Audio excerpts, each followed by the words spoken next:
আসসালামু আলাইকুম, সবাইকে স্বাগতম বাংলাদেশ ম্যাথ অলিম্পিয়াড ওয়ার্ল্ডের আরেকটি নতুন ভিডিওতে। আজকে আমরা প্রাইমারি ক্যাটাগরির ন্যাশনালের একটি প্রবলেম সলভ করব। সবার আগে তোমরা নিজেরাই এই প্রবলেমটা সলভ করার চেষ্টা করবে, পরে না পারলে ভিডিও সলিউশনটা দেখে নিতে পারো। আমরা ডাইরেক্ট প্রবলেমটা সলভ করা শুরু করব। তো প্রথমে প্রশ্ন বলা আছে, এবিসি একটি 3 অঙ্কের সংখ্যা। এবিসি এর সাথে এবিসিকে জোড়া লাগানো হলে এবিসি একটি 6 অঙ্কের সংখ্যা পাওয়া যায়, যা এবিসি ইন্টু এবিসি দ্বারা নিঃশেষে বিভাজ্য হয়। তাহলে এবিসি এর মান কত? তো চলো এটা সলিউশন করা যাক।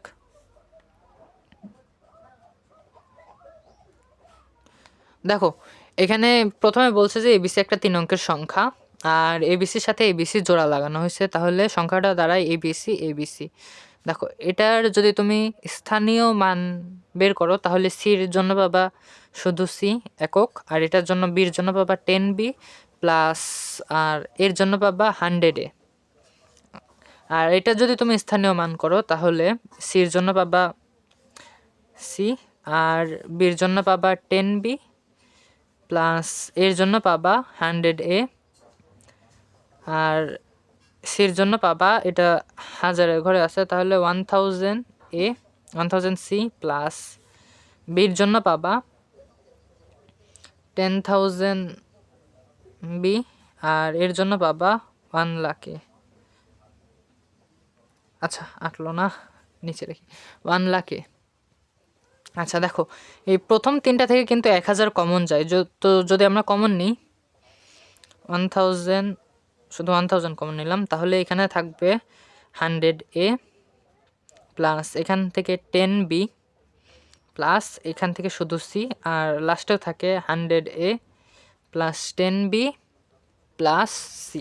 দেখো এখন 1000, আর এটা দেখো, এটা কিন্তু এবিসি আকারে লেখা যায়, কারণ দেখো এটা কিন্তু আমরা বের করছিলাম যে এটা সমান এবিসি, তাহলে এবিসি প্লাস এটাও এবিসি আকারে লেখা যায় এবিসি। তাহলে দেখো এখানে আছে 1000টা এবিসি আর তার সাথে আছে একটা এবিসি, তাহলে যদি দুইটা যোগ করো তাহলে পাবা 1001 এবিসি। এখন দেখো, আচ্ছা আমাদের আর বলছিল যে, দেখো প্রশ্ন বলা আছে এটাকে যদি আমি এবিসি ইন্টু এবিসি দ্বারা ভাগ করি তাহলে এটা নিঃশেষে বিভাজ্য হবে। তাহলে ABC divide by ABC into ABC, এটা নিঃশেষে বিভাজ্য আসবে, মানে কোনো ভাগশেষ আসবে না। তাহলে দেখো এই জিনিসটাকে কিন্তু আমি 1001 এবিসি আকারে লিখতে পারি, আর নিচে থাকে এবিসি ইন্টু এবিসি। এখন দেখো এই এবিসি আর এবিসি কাটা যায়, এটা গুণ আকারে আছে 1001-এর সাথে, তাহলে আমরা পাই 1001 ডিভাইড বাই এবিসি, অর্থাৎ আমাদের এবিসি 1001কে নিঃশেষে ডিভাইড করে। তাহলে অবশ্যই এবিসি 1001-এর কোনো না কোনো উৎপাদক।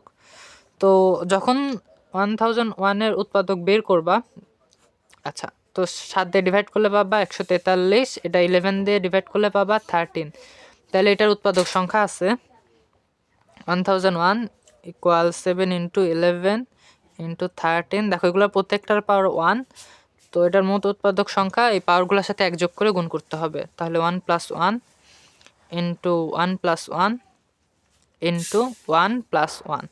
তাহলে দেখো 3টা 2 আছে মানে 8, এর মোট উৎপাদক সংখ্যা আসবে 8টা। তাহলে 1001কে আমি লিখতে পারি 1 into 1001, 7 into 143,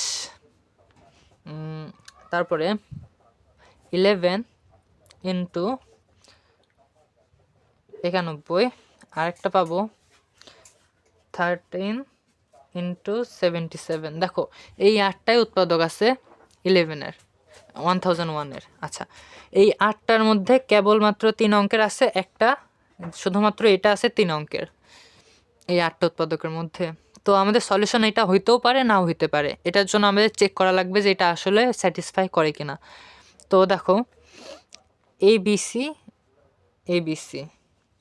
R divide by ABC into ABC, এখানে বসায় চেক করতে হবে, যদি নিঃশেষে বিভাজ্য হয় তাহলে তো এটা অ্যান্সার, না হলে এটা অ্যান্সার হবে না।